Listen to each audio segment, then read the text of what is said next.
ನಮಸ್ಕಾರ ಸ್ನೇಹಿತರೆ, V motive ಚಾನೆಲ್ಗೆ ತಮಗೆಲ್ಲರಿಗೂ ಕೂಡ ಸ್ವಾಗತ.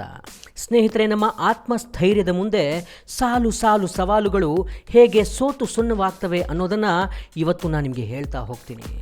ಜಗತ್ತಿನಲ್ಲಿ ಸಾಧಕರಿಗೆ ಕೊರತೆ ಇಲ್ಲ. ಯಾವುದೇ ಕ್ಷೇತ್ರವನ್ನು ನೋಡಿದರೂ ಅಪರೂಪದ ಸಾಧನೆ ಮಾಡಿದ ಸಾಧಕರು ಇದ್ದೇ ಇರ್ತಾರೆ. ಅವರಲ್ಲಿ ಕೆಲವರ ಸಾಧನೆಯಂತೂ ಸತ್ತವರನ್ನು ಬಡಿದೆಬ್ಬಿಸುವಂತಿರುತ್ತೆ. ಸೋಮಾರಿಗಳಲ್ಲೂ ಸ್ಫೂರ್ತಿಯ ಸೆಲೆ ಉಕ್ಕಿಸುವಂತೆ ವಿಶಿಷ್ಟವಾಗಿರುತ್ತೆ. ಆದರೆ ಯಾವುದೇ ದೇಶದ ಯಾವುದೇ ಸಾಧಕರ ಬದುಕನ್ನು ಗಮನಿಸಿ, ಅವರೆಲ್ಲರಲ್ಲೂ ಇರುವ ಒಂದೇ ಒಂದು ಸಾಮ್ಯವೆಂದರೆ ಎಂತಹ ಕಷ್ಟಗಳಿಗೂ ಅವರು ತಲೆಬಾಗದೇ ಇರೋದು. ಅವರು ಯಾರಿಗೂ ಯಶಸ್ಸು ಒಮ್ಮೆಲೇ ಒಲಿಯಲಿಲ್ಲ, ಹಾಗಂತ ಅವರು ಬಿಡಲೂ ಇಲ್ಲ. ಬದುಕು ತೊಡರುಗಾಲು ಕೊಟ್ಟು ಕೆಡವಿದರೂ ಸಾವರಿಸಿಕೊಂಡು ಎದ್ದು ಮುನ್ನಡೆದವರು. ಪದೇ ಪದೇ ಸೋತರೂ ಗೆಲುವಿನ ಮಂತ್ರ ಜಪಿಸದೇ ಇರಲಿಲ್ಲ. ಸೋಲೇ ಗೆಲುವಿನ ಸೋಪಾನ ಎಂಬ ಮಾತು ಇಂಥವರ ಪಾಲಿಗೆ ಸ್ಫೂರ್ತಿಯ ಚಿಲುಮೆಯಾಯಿತು. ಮರಳಿ ಯತ್ನವ ಮಾಡು ಎಂಬ ಮಾತು ಜೀವನದ ಗುರಿಯಾಯಿತು. ಅಂತಹುದ್ದೇ ಸಾಧಕರ ಸಾಲಿಗೆ ಸೇರುವಾಕೆ ಅಡೆಲ್ ಲಾರಿ ಬ್ಲೂ ಅಡ್ಕಿನ್ಸ್. ಅಡೆಲ್ ಮುದ್ದಿನ ಹೆಸರು ಆಡಿ ಅಂತ.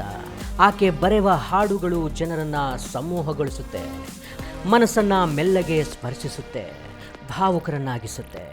ಜಗತ್ತಿನಾದ್ಯಂತ ಕೋಟಿಗಟ್ಟಲೆ ಅಭಿಮಾನಿಗಳನ್ನು ಹೊಂದಿರುವ ಖ್ಯಾತ ಸಂಗೀತಗಾರ್ತಿ ಅಡೆಲ್ಲಳ ಬದುಕಿನ ಕಥೆ ರಾಜಕುಮಾರಿಯ ಕಥೆಯಲ್ಲ. ಜಗತ್ತಿನ ಇತರ ಎಲ್ಲರಂತೆ ಏಳು ಬೀಳಿನದ್ದು, ಅತಿ ಸಾಮಾನ್ಯವಾದದ್ದು.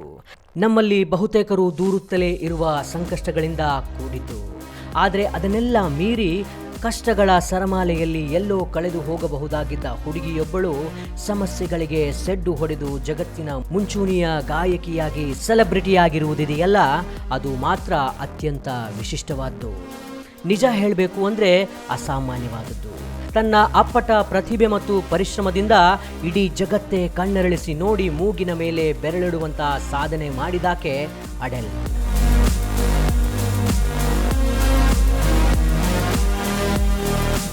ಸ್ನೇಹಿತರೆ, ಈ ಅಡೆಲ್ ಜನನವಾಗಿದ್ದು 1988 ಮೇ 5ರಂದು. ಇಂಗ್ಲೆಂಡ್ನಲ್ಲಿ ಈಕೆ ಜನಿಸ್ತಾಳೆ. ಅವಳು 2 ವರ್ಷದ ಮಗುವಿರುವಾಗಲೇ ಆಕೆ ತಂದೆ ಎನಿಸಿಕೊಂಡವ ಮನೆ ಬಿಟ್ಟು ಹೋಗಿಬಿಟ್ಟ. ಅಡೆಲ್ಲಳ ತಾಯಿಗೂ ಆಗ 20 ವರ್ಷ. ಯಾವುದೇ ಆದಾಯವಿಲ್ಲದ ಕಾರಣ ಸರ್ಕಾರದ ಸಹಾಯಧನ ಪಡೆಯುವ ಮನೆಗಳಲ್ಲಿ ತಾಯಿ ಮಗಳು ವಾಸ್ತವ್ಯ ಹೂಡಬೇಕಾಯಿತು. 10ಕ್ಕೂ ಹೆಚ್ಚು ಶಾಲೆಗಳನ್ನು ಬದಲಾಯಿಸಬೇಕಾಯಿತು ಅಡೆಲ್. ಸಣ್ಣ ಪುಟ್ಟ ಕೆಲಸಗಳನ್ನು ಮಾಡುತ್ತಾ ಮಗಳನ್ನು ಸಾಕಿದ್ಲು ಅಡೆಲ್ ಅಮ್ಮ. ಹಾಸಿ ಹೊದೆಯುವಷ್ಟು ಸಮಸ್ಯೆಗಳಿದ್ದರೂ ಮಗಳನ್ನು ಬೇರೆ ಬೇರೆ ಆಸಕ್ತಿಗಳನ್ನಿಟ್ಟುಕೊಳ್ಳಲು ತಾಯಿ ಪ್ರೋತ್ಸಾಹಿಸಿದ್ದು ಅಡೆಲ್ ಬದುಕಿನಲ್ಲಿ ಬಹಳ ಪ್ರಮುಖ ಪಾತ್ರ ವಹಿಸಿತು. 4ರ ವಯಸ್ಸಿನಲ್ಲೇ ಹಾಡುವುದು ಅಡೆಲ್ಲಳ ನೆಚ್ಚಿನ ಹವ್ಯಾಸವಾಗಿತ್ತು. ಬರೀ ಹವ್ಯಾಸವಲ್ಲ, ಹಾಡುವುದು ಅವಳ ಜೀವನ ವಿಧಾನವೇ ಆಗಿ ಹೋಗಿತ್ತು. ಸ್ಪೈಸ್ ಗರ್ಲ್ಸ್, ಎಡ್ಡಾ ಜೇಮ್ಸ್ ಮುಂತಾದ ಖ್ಯಾತ ಹಾಡುಗಾರ್ತಿಯರನ್ನು ನೋಡುತ್ತಾ ನೋಡುತ್ತಾ ಆಕೆ ಬೆಳೆದುಬಿಟ್ಲು. ಅವರಂತೆ ಆಗಬೇಕೆಂದು ವರ್ಷಗಟ್ಟಲೆ ಸತತ ಪ್ರಯತ್ನ ಪಟ್ಟಳು. 14ನೇ ವಯಸ್ಸಿನಲ್ಲಿ ಎಲ್ಲ ಫಿಲ್ಚೆ ಲಾರ್ಡ್ ಹಾಗೂ ಎಟ್ಟಾ ಜೇಮ್ಸರ ಆಲ್ಬಮ್ ನೋಡಿದ ಮೇಲೆ ಅವರು ಅವಳ ಫೇವರಿಟ್ ಹಾಡುಗಾರ್ತಿಯಾದರು. ಖ್ಯಾತ ಹಾಡುಗಾರ್ತಿ ಪಿಂಕ್ ನೀಡಿದ ಪ್ರದರ್ಶನವನ್ನು ನೋಡಿ ತಾನು ಗಾಯಕಿಯೇ ಆಗಬೇಕೆಂದು ಅಡೆಲ್ ಶಪಥ ಮಾಡಿದ್ಲು. ಅಭಿನಯ ಕಲೆ ಮತ್ತು ತಾಂತ್ರಿಕತೆಯಲ್ಲಿ ಬ್ರೀಟ್ ಸ್ಕೂಲ್ನಿಂದ ಪದವಿ ಪಡೆದ ಅಡೆಲ್ ಹಾಡುಗಳನ್ನು ಬರೆಯುತ್ತಿದ್ಲು ಮತ್ತು ಆಗಾಗ್ಗೆ ಅವುಗಳನ್ನು ಮೈಸ್ಪೇಸ್ನಲ್ಲಿ ಅಪ್ಲೋಡ್ ಮಾಡ್ತಿದ್ಲು. 18 ವರ್ಷಕ್ಕೆ ಕಂಪನಿಯೊಂದರ ಜೊತೆಗೆ ಅಡೆಲ್ ಒಪ್ಪಂದ ಮಾಡಿಕೊಂಡ್ಬಿಟ್ಲು. 2008ರಲ್ಲಿ ಅಡೆಲ್ 19 ಎನ್ನುವ ಆಕೆಯ ಮೊದಲ ಆಲ್ಬಮ್ ಹೊರಬಂತು. 10 ಮಿಲಿಯನ್ ಪ್ರತಿಗಳು ಖರ್ಚಾದವು. ಅಷ್ಟು ಹೊತ್ತಿಗೆ ಅಡೆಲ್ ತನಗಿಂತ 10 ವರ್ಷ ಹಿರಿಯ ವ್ಯಕ್ತಿಯೊಬ್ಬನನ್ನು ಪ್ರೀತಿಸ್ತಾ ಇದ್ಲು. 1.5 ವರ್ಷದ ನಂತರ ಆ ಸಂಬಂಧ ಮುರಿದು ಬಿತ್ತು. ಈ ನಡುವೆಯೇ ಅಡೆಲ್ 21 ಎಂಬ ಆಲ್ಬಮ್ ಕೂಡ ಹಿಟ್ಟಾಯಿತು. ಒಡೆದ ಹೃದಯದ ನೊಂದ ಅಡೆಲ್ ತನ್ನ ನೋವನ್ನೆಲ್ಲ ಹಾಡಾಗಿಸಿ ಬರೆದ ಈ ಆಲ್ಬಮ್ನ ಸಮ್ವನ್ ಲೈಕ್ ಯು ಹಾಡು ಹಿಂದಿನ ದಾಖಲೆಗಳನ್ನೆಲ್ಲ ಮುರಿಯಿತು. ಆದರೆ 2011ರಲ್ಲಿ ಆಕೆ ಹಾಡುವುದನ್ನು ನಿಲ್ಲಿಸಬೇಕಾಯಿತು. ಏಕೆಂದರೆ ಸಿಗರೇಟು ಸೇದಿ ಸೇದಿ ಆಕೆ ಧ್ವನಿಪೆಟ್ಟಿಗೆ ಶಸ್ತ್ರಚಿಕಿತ್ಸೆಗೊಳಗಾಯಿತು. ಸೈಮನ್ ಕೊನೆಕಿಯೊಂದಿಗೆ ಪ್ರೀತಿಯಲ್ಲಿದ್ದ ಅಡೆಲ್ 2012ರಲ್ಲಿ ಮಗುವೊಂದರ ತಾಯಿಯೂ ಆದ್ಲು. ಅದೇ ವರ್ಷ ಡಿಪ್ರೆಷನ್ಗೊಳಗಾದಳು. ಆದರೆ ಅಡೆಲ್ ಹುಟ್ಟು ಹಾಡುಗಾರ್ತಿ. ಈ ಎಲ್ಲ ಸಮಸ್ಯೆಗಳಿಂದ ಅಡೆಲ್ ತನ್ನನ್ನು ತಾನು ಹೊರತಂದುಕೊಂಡ್ಳು. ತನ್ನ ಮಗುವನ್ನ ಗಮನದಲ್ಲಿಟ್ಟುಕೊಂಡು ತನ್ನ ಬದುಕಿನ ತೀರ್ಮಾನಗಳನ್ನು ತೆಗೆದುಕೊಳ್ಳಲಾರಂಭಿಸಿದ್ಲು. ಸಿಗರೇಟು ಸೇವನೆ ತ್ಯಜಿಸಿಬಿಟ್ಲು. ಚಿಕಿತ್ಸೆ ಪಡೆದು ಡಿಪ್ರೆಷನ್ನಿಂದ ಹೊರಬಂದಳು. ತನ್ನೆಲ್ಲ ಬದಲಾವಣೆಗಳಿಗೆ ಮಗನೇ ಕಾರಣ ಎಂದ ಆಕೆ ಸಂಗೀತವನ್ನ ತನ್ನ ಆತ್ಮವಾಗಿಸಿಕೊಂಡಳು. ಮತ್ತೆ 2012ರಲ್ಲಿಯೇ ಹಾಡಲು ವಾಪಸ್ಸಾದ ಅಡೆಲ್ಲಳ 3 ಹಾಡುಗಳು ಟಾಪ್ 10 ಪಟ್ಟಿಯಲ್ಲಿದ್ದವು. ಅಂತಹ ಸಾಧನೆಗೈದ ಮೊದಲ ಹಾಡುಗಾರ್ತಿಯಾದಳಾಕೆ. ಗ್ರಾಮಿ ಪುರಸ್ಕಾರದಲ್ಲಿ ತನ್ನ ಮೊದಲ ಪ್ರದರ್ಶನವಿತ್ತ ರಾತ್ರಿ ಆಕೆ 6 ಬಹುಮಾನ ಗೆದ್ದಳು. ಹಸಿರು ಗಣ್ಣಿನ ಹುಡುಗಿಯ ವಿಜಯಗಾಥೆ ಪುನರಾರಂಭಗೊಂಡಿತ್ತು.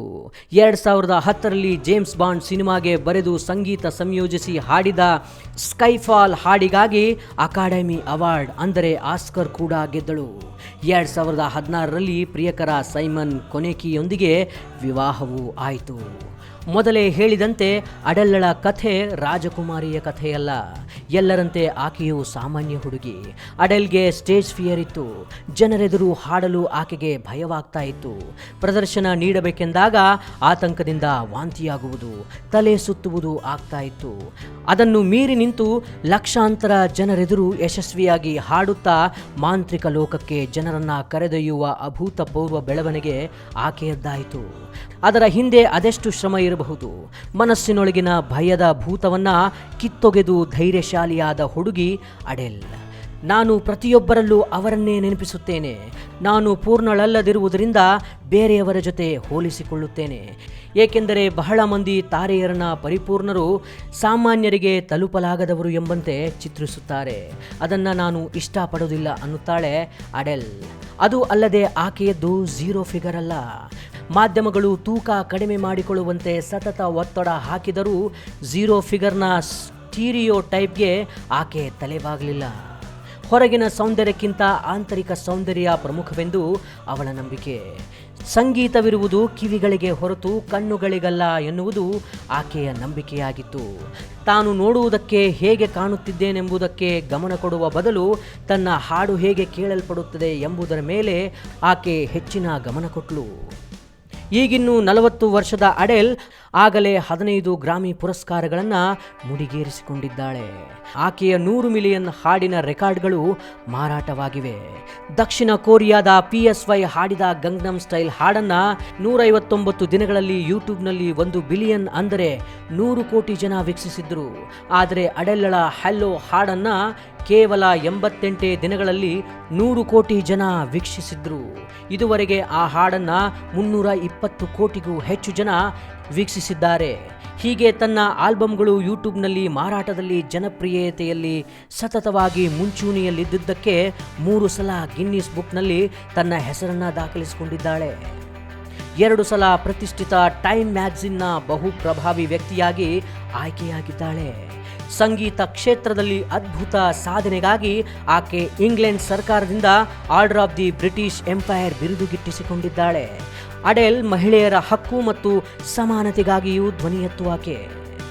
ವಾರಕ್ಕೆ $13 ಮಿಲಿಯನ್ ಅಂದರೆ ಸುಮಾರು 9 ಕೋಟಿ ರೂಪಾಯಿಗಿಂತಲೂ ಜಾಸ್ತಿ ಆದಾಯವಿರುವ ಅಡೆಲ್ ಬ್ರಿಟನ್ನಿನ ಅತಿ ಶ್ರೀಮಂತ ಹಾಡುಗಾರ್ತಿ ಎಂದರೆ ನಾವು ನೀವೆಲ್ಲ ನಂಬಲೇಬೇಕು. ಸ್ನೇಹಿತರೆ, ಕೆಟ್ಟ ಹವ್ಯಾಸಗಳು, ತಪ್ಪು ಅಭ್ಯಾಸಗಳು ಕಾಲಲ್ಲಿನ ಸಂಕೋಲೆಗಳಂತೆ. ಅವುಗಳನ್ನು ಕಳಚಿಕೊಳ್ಳದ ಹೊರತು ಮುಂದಡಿ ಇಡುವುದು ಅಸಾಧ್ಯ. ಅದು ಸುಲಭ ಸಾಧ್ಯವಲ್ಲ. ಆದರೆ ದೃಢ ನಿಶ್ಚಯದಿಂದ ಪ್ರಯತ್ನಶೀಲರಾದರೆ ಅಸಾಧ್ಯವೆಂಬುದು ಯಾವುದೂ ಇಲ್ಲ ಎಂಬುದು ಅಡೆಲ್ಲಳ ಬದುಕು ನಮಗೆಲ್ಲ ಕಲಿಸುವ ಪಾಠ. ಬದುಕಿನ ಹಾದಿಯಲ್ಲಿ ನಡೆಯುವಾಗ ಎಡುವುದು ಅತಿ ಸಾಮಾನ್ಯ. ಆದರೆ ಅದನ್ನು ಮೀರಿ ತಾವು ಕಂಡ ಕನಸನ್ನು ಸಾಕಾರಗೊಳಿಸಲು ಪ್ರಯತ್ನಿಸುವವರು ಯಶಸ್ವಿಯಾಗ್ತಾರೆ. ಸೋಲೋ ಗೆಲುವು, ತಮ್ಮ ಸಾಮರ್ಥ್ಯದ 100% ಪ್ರಯತ್ನ ಹಾಕುವ ಸಮರ್ಪಣಾ ಮನೋಭಾವ ಇರುವವರು ಮಾತ್ರ ಅಂತಿಮವಾಗಿ ಗೆಲುವಿನ ನಗೆ ಬೀರುವುದು. ಇದಕ್ಕೆ ಅಡೆಲ್ಲಳ ಬದುಕು ದೊಡ್ಡ ಉದಾಹರಣೆ ಅಂದರೆ ತಪ್ಪಾಗಲಿಕ್ಕಿಲ್ಲ. ಸ್ನೇಹಿತರೆ, ಜೀವನದಲ್ಲಿ ನಮ್ಮ ಆತ್ಮಸ್ಥೈರ್ಯವನ್ನು ಕುಗ್ಗಿಸುವ ಘಟನೆಗಳು ನಡೀತಾನೆ ಇರುತ್ತೆ. ನಮ್ಮನ್ನು ನಂಬಿದವರು ಬಿಟ್ಟು ಹೋಗಬಹುದು, ನಮ್ಮ ಲಕ್ ಕೈ ಕೊಡಬಹುದು. ಆದರೆ ಬದುಕಿನಲ್ಲಿ ನಾವು ಕಷ್ಟಪಟ್ಟು ಕಲಿಯುವಂತಹ ವಿದ್ಯೆ, ಕೌಶಲ್ಯ ಇವುಗಳು ನಮ್ಮನ್ನು ಯಾವತ್ತೂ ಕೈ ಬಿಡೋದಿಲ್ಲ. ಸತತವಾಗಿ ಒಂದೇ ಗುರಿಯನ್ನು ಇಟ್ಕೊಂಡು ನಮ್ಮಲ್ಲಿರುವಂತಹ 100% ಶಕ್ತಿ ಸಾಮರ್ಥ್ಯವನ್ನು ಅದಕ್ಕಾಗಿ ವ್ಯಯ ಮಾಡಿದರೆ ನಮಗೆ ಸೋಲೆಂಬುದೇ ಇರೋದಿಲ್ಲ. ಇದಕ್ಕೆ ಅಡೆಲ್ಲಳ ಬದುಕೆ ದೊಡ್ಡ ಉದಾಹರಣೆ. ಸ್ನೇಹಿತರೆ, ಈ ಕಂಟೆಂಟ್ ನಿಮಗೆ ಇಷ್ಟ ಆಗಿದೆ ಅಂತ ಭಾವಿಸ್ತೀನಿ. ಮತ್ತೆ ಇಂತಹದ್ದೇ ಒಂದು ಸ್ಫೂರ್ತಿದಾಯಕ ಕಂಟೆಂಟ್ನೊಂದಿಗೆ ನಿಮ್ಮನ್ನು ಭೇಟಿ ಮಾಡ್ತೀನಿ. ಅಲ್ಲಿವರೆಗೂ ಟೇಕ್ ಕೇರ್, ಗುಡ್ ಬೈ.